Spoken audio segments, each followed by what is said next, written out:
we connect with the leadership, and we put a plan together to work with them. Tonight, wildfires in Manitoba forced mass evacuations, but one community is left wondering how they will get out.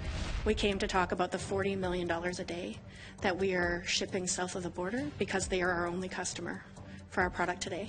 Indigenous voices sidelined in the pipeline debate at the Western Premiers Conference. We felt like that circle was started in 1967 and it wasn't quite finished till 32 years later in 1999 when we brought the torch in. And the circle completes itself for the frontrunners of the 1967 Pan Am Games.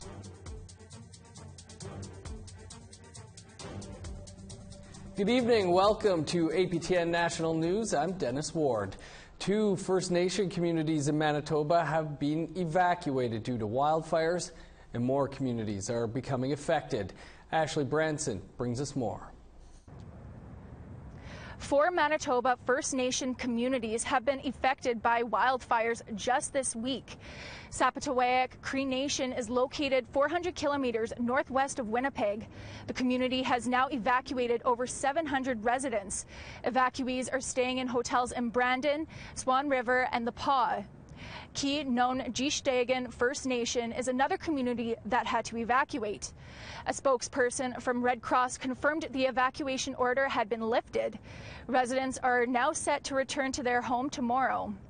Now, Little Grand Rapids and Pangasi are both fly-in communities and are surrounded by smoke and fire. Red Cross sent 4 planes to Little Grand Rapids, but only 60 out of 1,100 people were evacuated. Ash started falling on the runway, making it unsafe to land. Residents are staying at the school until evacuation resumes. Earlier, I spoke with Sean Feely from Red Cross about what happens next. We connect with the leadership, and we put a plan together to work with them to evacuate them and support them. So we'll provide food, shelter, in some cases clothing, medicines, and ensuring that they receive all the supports that they require. Ashley Branson, APTN National News, Winnipeg. The shelter house in Thunder Bay received a $20,000 check today. Funding is coming from an organization that represents 9 First Nations in Northern Ontario. The money from Ottawa will be used to purchase a new van for the Street Outreach Program, which provides crisis support like transportation to the hospital or to shelter house. Ottawa First Nation CEO David Paul Achny-Penescum said the donation is an important investment. We find that a lot of our people migrate to Thunder Bay for a lot of reasons. Some of them, they land up with good jobs and they're doing okay. But a lot of them, for some reasons, land up on the streets here. And we believe it's our duty to try to help them as much as we can. We believe there is, an opportunity. Given an opportunity, they will rise up and be good role models as well. And we would like to hear what you have to say about this or any other story. Here's how to contact us. Send an email to news@aptn.ca. Like our APTN National News Facebook page. Follow us on Twitter @APTN News, or go to our website, aptnnews.ca. Protesters showed their support for oil and gas pipelines at a rally in Ottawa today. I know that most of you have never rallied or protested or demonstrated for anything in your lives, but you are on the front lines of what is the most critical fight for Canada's economy, for our country's ability to create jobs, to reduce poverty, to employ the middle class. The protest was organized by a Rally for Resources and Canada Action. Both groups are calling for what they call greater determination by government in advancing the Kinder Morgan pipeline and other responsible infrastructure projects. They say tax revenues are being lost that would benefit all Canadians. Vancouver has never seen an Indigenous mayor before, but that could all change because Squamish Hereditary Chief Ian Campbell has decided to enter the world of mainstream politics and put his name in as a candidate in the municipal election, which will be held in October. Our Amber Bernard has the story. Ian Campbell has always considered Vancouver home, and here at Stanley Park, he has a direct connection because his family has a long history here. We're here in an area in Stanley Park known as Kahnawake, which is one of our large villages amongst our three nations here. And my family actually had a longhouse just to the west of us in a village called Scheitlos. So we have a very strong connection to the history and what Vancouver is made of. Ian Campbell has been in politics his whole life. Campbell's grandfather groomed him for succession to become a hereditary chief at a young age. And he was an elected representative for the Squamish Nation. And I think that to distinguish myself, it's really important to look at what I bring to the table. 20 years of experience in working with all levels of government in very challenging negotiations. Campbell says the values of bringing people together across all communities and backgrounds is culturally inherent to him and what he hopes to continue to do for Vancouver at large. It is my intention to be the first Indigenous mayor of Vancouver. We want all of our families in Vancouver to see themselves reflected in the city. We've always welcomed people to our homelands since 1791 when Narvaez was in our waters here, followed by Vancouver in 1792. We've been welcoming people, and we want to continue that sense of belonging for everybody to know that they have a place here. While he doesn't live in Vancouver and is currently residing on the North Shore, he says the hardships to finding a house is a struggle not just for him, but for many Vancouverites. And he plans to address the housing needs in the city if he becomes the next mayor. And it is a challenge. That is real life experience in looking for a home for my family in Vancouver that is affordable and that will meet our needs. So that's something that I understand personally on the crisis and the need for that issue to be resolved.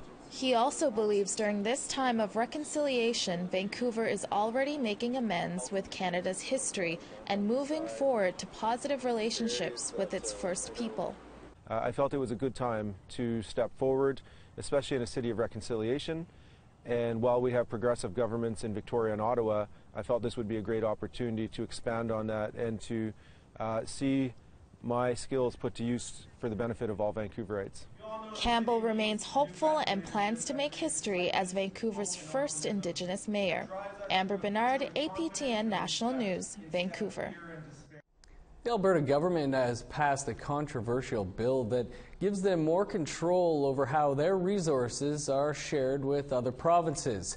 Now, the British Columbia government has filed a constitutional challenge against Bill 12. Alberta wants to cut back the amount of oil they ship to British Columbia in retaliation for that province opposing the Trans Mountain Pipeline. The bill could drive gas prices in BC to upwards of $2 a litre. BC says that Bill 12 is unconstitutional and will be starting a challenge at the trial level in Alberta. It will most likely go to the Court of Appeal. We hear the federal government, the government of Alberta, and Kinder Morgan continue to allege that any delays in their project are maliciously the fault of the BC government. Now, I think the evidence points to the contrary. But regardless, we will continue to stand up for our coast, our economy, and the people of British Columbia, and we will do so responsibly and within the confines of the law. Western premiers are in Yellowknife today discussing pharmacare, justice, and access to trade. Kinder Morgan's Trans Mountain Pipeline continues to be a big issue. Alberta Premier Rachel Notley skipped the conference so she could focus on the pipeline. Deputy Premier Sarah Hoffman attended in her place. Hoffman zoned in on the wealth that would come from the expansion of the pipeline. Kinder Morgan has given Canada a May 31st deadline to approve the project. The company says they will pull out if they don't get the green light by then. Alberta refused to endorse the final communique coming from the Western Premiers Conference, which opposed the pipeline. We came to talk about the $40 million a day that we are shipping south of the border because they are our only customer for our product today. And I want to say that all the initiatives around affordability, whether it's pharmacare, whether it's making life more affordable in the Lower Mainland, whether it's about having revenue to offset tolls on roads, that money has to come from somewhere. Meanwhile, the federal NDP has come out firmly against Kinder Morgan's Trans Mountain pipeline expansion. The party had tried to stay neutral as two NDP premiers faced off against each other over the project. Today, NDP leader Jagmeet Singh sent a letter to the Prime Minister, and at a press conference he said the Canadian public should not be absorbing the risk to make sure the pipeline is built. He acknowledged some First Nations support the project, but that the NDP is looking at all First Nations. And we know that there's many First Nations that have got serious concerns about this project. So there is, in the interest of really understanding and representing or recognizing the United Nations rights of Indigenous peoples, that means that we've got to look at all the nations impacted and their concerns. There's already a court case that challenges some of the concerns or raises those concerns through a challenge that are legitimate and valid concerns. The upcoming vote for national chief and the relevancy of the Assembly of First Nations was put in focus today. We'll have highlights from the broadcast coming up after the break.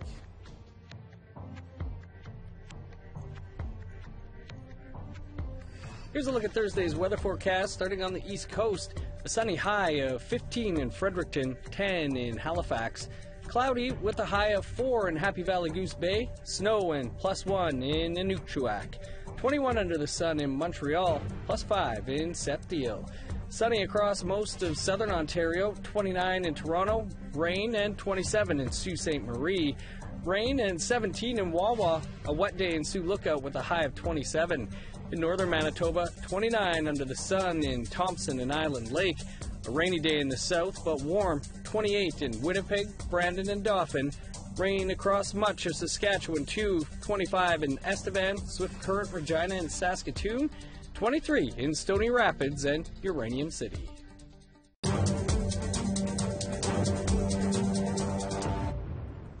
Welcome back.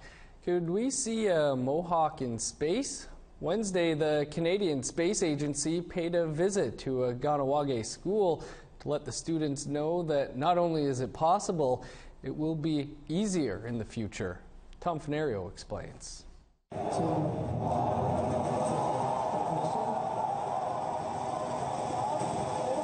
For Jeremy Hansen, this video is a glimpse into his future.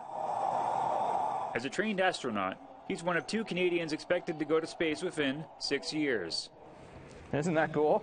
But right now, he finds himself on Kahnawake Mohawk territory, and he's happy to be here. One of the mandates of the Canadian Space Agency is to make sure that we share what we're learning in space and about future opportunities. We want our youth to be inspired.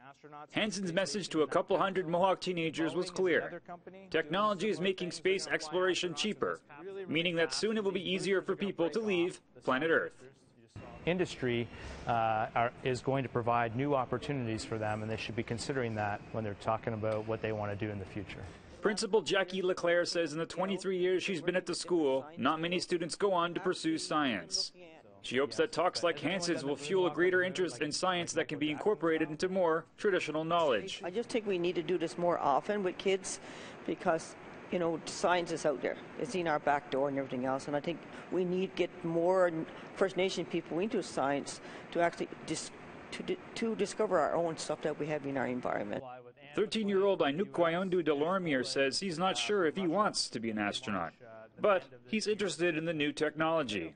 I like how they can now bring back the rocket boosters from the space. Delormier's Mohawk name translates as "he who brings the medicine," but he says if he went to Mars, that's not the only thing he'd bring. I would put the warrior flag so like the world knows that a native has been in space. And then on to Mars. Hansen says he expects man will be on Mars before the end of his lifetime, and that there's plenty of room for contributions from all nations. This is what we do in space. We bring together an international cooperation to be part of a goal so large that we couldn't do it as just one country or one nation. And so that's one of the most beautiful aspects of cooperation in space, is that we value everyone's contribution, and we would definitely value Mohawk contribution. Hansen emphasized that anyone interested in space exploration should stay in school, take up an interest that challenges them, and learn to become a good team player. Good advice for the youth here Whether it's navigating the unexplored celestial heavens above or traversing the lands of their ancestors beneath their feet. Tom Fenario, APTN National News, Kahnawake, Mohawk Territory. It's now 2 months away, and on today's In Focus, our panel of guests were discussing the upcoming Assembly of First Nations election that will be held in Vancouver. We did extend an invite to all who had put their name in, but only Russ Diabo was able to join us. One of the big topics of discussion was how the AFN is funded. Here's a little from today's show. I think one of the true tests of the usefulness of the AFN would be don't have any federal or provincial funding and let the funding come from the First Nations who believe you are making a critical difference, who you are adding something to their community. And we would see how well or how much of a lack there would be to AFN funding. And I think if that was the choice right now, you would see that it probably wouldn't be an organization. It's not just the AFN, it's political organizations that are run by Indigenous people across the country. These are sponsored agencies of the federal government. The money comes from the top down, not from the bottom up. And as Pam said, if we were funding it from the bottom up, we would see where the people's priorities are because they would put their money where their priorities are. When you see the Assembly of First Nations getting a lot of money, you know they're not doing their job. It's when they're down to a lean and mean machine of just maybe having 2, 3, 4 million to just basically operate, then that shows that they're doing their job advocating. When I was the Grand Chief and we spoke out against the Harper government, against policies that were being driven by Michael Warnick at the time as the leader of the department, you know, we received an 85% funding cut to our core funding because we had lost our utility as an agent of federal policy in Ottawa.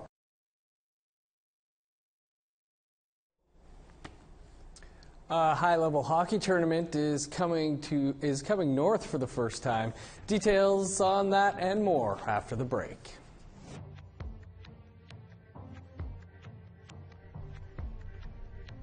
Here's a look at the rest of Thursday's weather outlook. Picking back up in northern Alberta, 27 in Peace River, Fort McMurray, and Grand Prairie. Those 27s continue in Edmonton, Red Deer, and Calgary. On the west coast, 18 in Victoria, 15 in Tofino, 14 in Port Hardy, 12 in Sandspit, Prince Rupert, and Dease Lake. In Yukon, 11 in Whitehorse and Mayo. A cloudy day across much of the NWT, rain and 17 in Fort Simpson, rain and 15 in Wrigley. 0 for Sax Harbor on Thursday, +2 in Pulatuk and Tuktoyaktuk. Nunavut, +2 in Arviat, -4 in Cambridge Bay, -2 in Iqaluit, Clyde River, and Tallyoak.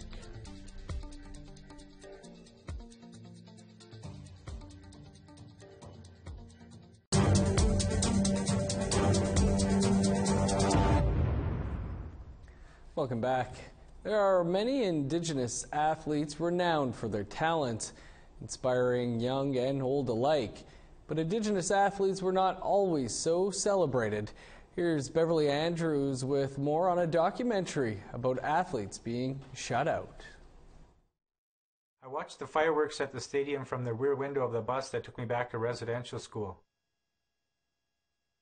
We could run 500 miles, but for the last part of the journey, running that lap in front of the rest of the world inside the stadium, well, they took the torch away from us, handed it to a white guy. 10 Indigenous runners were chosen to carry the torch from Minneapolis to Winnipeg for the 1967 Pan Am Games. Many were taken right from their residential schools in southern Manitoba. One of our teachers came and called us. He was with these two or three strangers. One was from, I believe, Indian Affairs, and the others were from the Pan Am Committee. They asked us to go for a run. So we went for a run, and we never heard anything after that until one day around June, we were told that we were selected to run the Pan American Flame. They ran for days and worked hard, but when they arrived at the stadium, they were not allowed inside. Instead, a white athlete carried the torch the final few feet in front of the cheering crowd and the TV cameras. Our feelings were not important to some people while we were in residential school. So we were taught or forced not to comment, not to express our opinions. So we just did what we were told, no questions asked. That was part of the residential school. Trent University in Ontario held a free community screening of the film Nagani Batuat Frontrunners. It tells the story of Indigenous athletes who were chosen to run on the road, but not into the spotlight. Was never told. Nobody ever knew about residential schools. Nobody ever knew how we were treated. And so it's important for us to come out and tell the world. Many students in residential schools turn to sport to help them cope with daily life. And when the Pan Am Games returned to Winnipeg again, the surviving runners were honored with the grand entrance they never got. We felt like that circle was started in 1967, and it wasn't quite finished till 32 years later in 1999 when we brought the torch in. Circle was complete. And it felt good. It felt great. The National Film Board of Canada is offering this and many other Indigenous films and docs at free community screenings across the country. Beverly Andrews, APTN National News, Peterborough. What a story and film that's going to be. For the first time ever, the North will play host to the National Aboriginal Hockey Championships. The championships are a week-long event that highlights bantam and midget-aged hockey players from across the nation. Since 2001, the annual tournament has bounced across the provinces, with various First Nations communities hosting the event. Whitehorse will host the 2019 tournament next May. The Yukon Indian Hockey Association, in partnership with the Yukon Aboriginal Sports Circle, will host the week-long event. We'll see 20 teams, both female and male, between the aged of 15 and 18 play.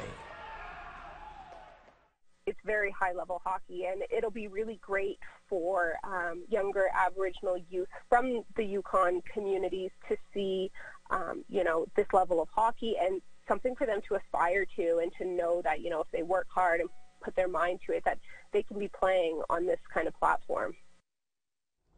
Tomorrow's Heroes in Whitehorse for that. That's your APTN National News for this Wednesday. For more, including the entire episode of today's In Focus on the AFN and the story you just saw on the Pan Am Runners, visit our website, aptnnews.ca. I'm Dennis Ward. Have a great night. We'll see you back here tomorrow.